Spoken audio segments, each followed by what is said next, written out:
اب پہلی بات تو یہ سوچئے، کیا انسان ہر وقت نماز پڑھتا ہے؟ ہمیشہ روزہ رکھتا ہے؟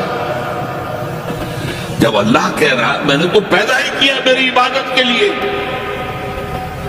کوئی اور کام اگر وہ کر رہا ہے تو وہ میرے مقصد تخلیق کے خلاف کر رہا ہے۔ وَمَا خَلَقْتُ الْجِنَّ وَالْإِنسَ إِلَّا لِيَعْبُدُونِ، میں نے تو جنوں اور انسانوں کو صرف اس لیے پیدا کیا کہ میری عبادت کریں۔ تو اصل میں بات کیا ہے؟ یہ نماز، روزہ، حج اور زکوٰۃ یہ بھی عبادات تو ہیں، اصل عبادت کچھ اور ہے۔ اصل عبادت کیا ہے؟ الحمدللہ وکفا والصلاة والسلام علی عبادہ الذین اصطفیٰ، خصوصاً علی افضلہم وخاتم النبیین محمد الامین وعلی آلہ وصحبہ اجمعین، اما بعد فاعوذ باللہ من الشیطان الرجیم، بسم اللہ الرحمن الرحیم، رب اشرح لي صدري ويسر لي امري واحلل عقدة من لساني يفقهوا قولي، اللهم ربنا الهمنا رشدنا واعذنا من شرور انفسنا، اللهم ارنا الحق حقا وارزقنا اتباعه وارنا الباطل باطلا وارزقنا اجتنابه، اللهم وفقنا لما تحب وترضى، آمین یا رب العالمین۔ معزز حاضرین اور محترم خواتین، السلام علیکم ورحمۃ اللہ وبرکاتہ۔ آپ کے علم میں ہے کہ میرا آج کی گفتگو کا عنوان ہے کلمہ طیبہ، اور اس کے حوالے سے یا اس کی روشنی میں ہمارے دینی فرائض۔ بچپن میں مجھے امید ہے کہ بہت سے لوگ خوش نصیب ایسے ہوں گے اس مجمع میں جن کی تعلیم کا آغاز قاعدہ یسر القرآن سے ہوا ہو یا نورانی قاعدے سے ہوا ہو، اور پھر اس کے بعد حضرت مولانا مفتی کفایت اللہ رحمت اللہ علیہ کی کتاب سے تعلیم الاسلام جو ہے انہیں پڑھائے گئے۔ ظاہر بات ہے کہ آج کل وہ رواج ختم ہو چکا ہے، آج کا ہمارا دور مادہ پرستی کا ہے۔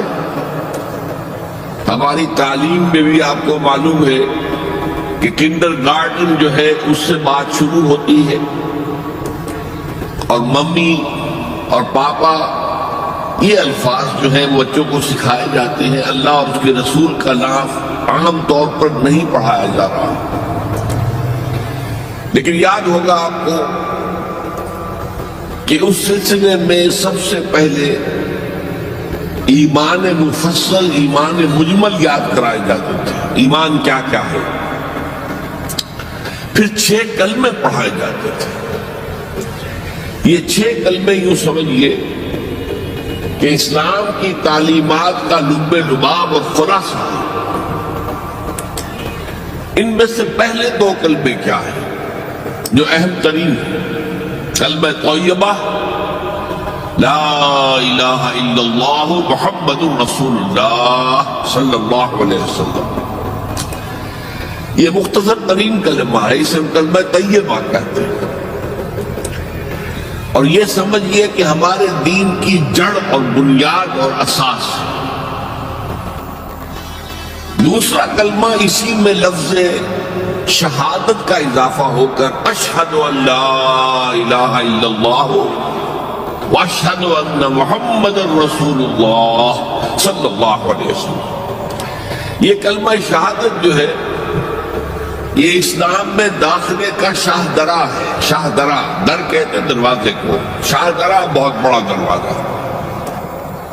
جو لوگ دلی سے واقف ہیں انہیں یاد ہوگا، معلوم ہوگا کہ دلی جو ہے وہ جمنا ندی یا جمنا دریا کے مغرب میں واقع ہے، اور مشرق سے جو بھی آتا ہے یو پی سے اس کو پہلے ایک قصبے سے گزرنا پڑتا ہے، جس کے بعد پل آتا ہے جمنا کا، اور اس قصبے کا نام ہے شاہدرہ پر۔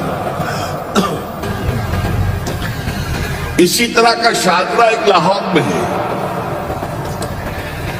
لاہور جو ہے وہ راوی کے جنوب مشرقی کنارے پر ہے، آباد ہے شہر۔ اب جو بھی پشاور سے، سرحد سے، اسلام آباد سے، پورے پنجاب سے لوگ آتے ہیں تو انہیں لاہور میں داخل ہونے کے لیے دریائے راوی کراس کرنا ہوتا ہے، لہذا وہاں بھی ایک قصبہ ہے جس کا نام شاہدرہ ہے۔ شاہدرہ یہ بڑا در ہے کہ جس سے داخل ہو کر آپ دلی میں یا لاہور میں داخل ہو گئے۔ اسی طرح میں نے عرض کیا کہ اسلام میں داخلے کے لیے شاہدرہ جو ہے وہ ہے اشہد ان لا الہ الا اللہ واشہد ان محمد رسول اللہ صلی اللہ علیہ وسلم۔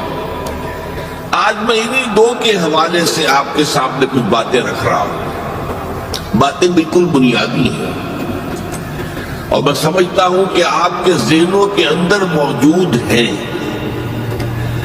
صرف یہ ہے کہ آپ نے شاید زیادہ کبھی شعوری طور پر توجہ نہ دی ہو اور ان کے بارے میں کہیں گہرا غور و فکر نہ کیا ہو۔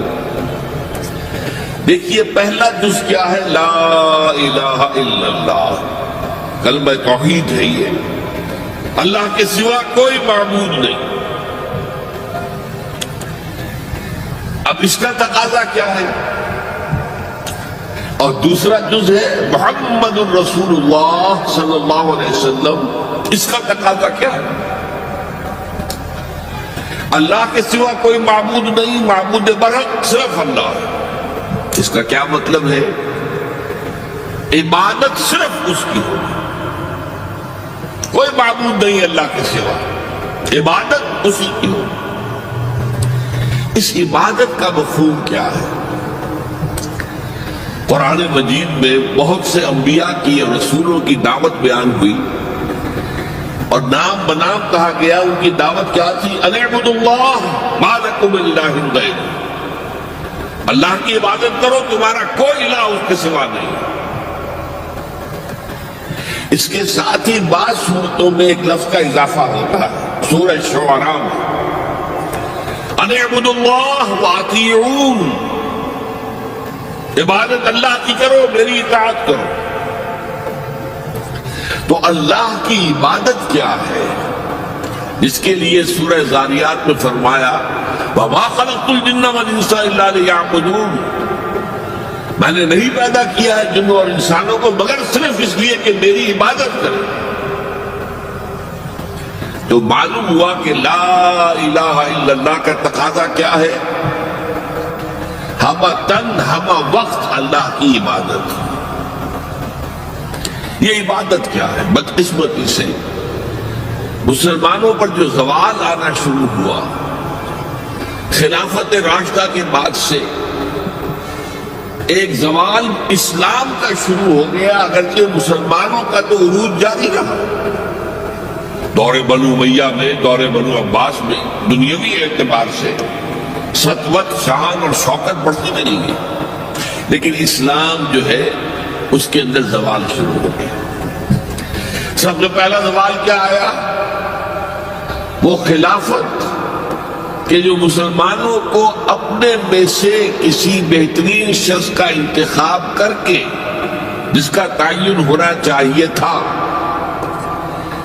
وہ خلافت موروثی عہدہ بن گئی، خاندانی بات بن گئی، قبائلی بات بن گئی۔ یہ ہمارے زوال کا پہلا منظر تھا۔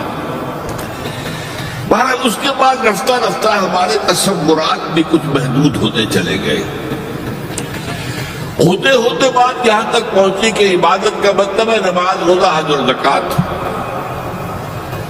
اب پہلی بات تو یہ سوچئے، کیا انسان ہر وقت نماز پڑھتا ہے، ہمیشہ روزہ رکھتا ہے؟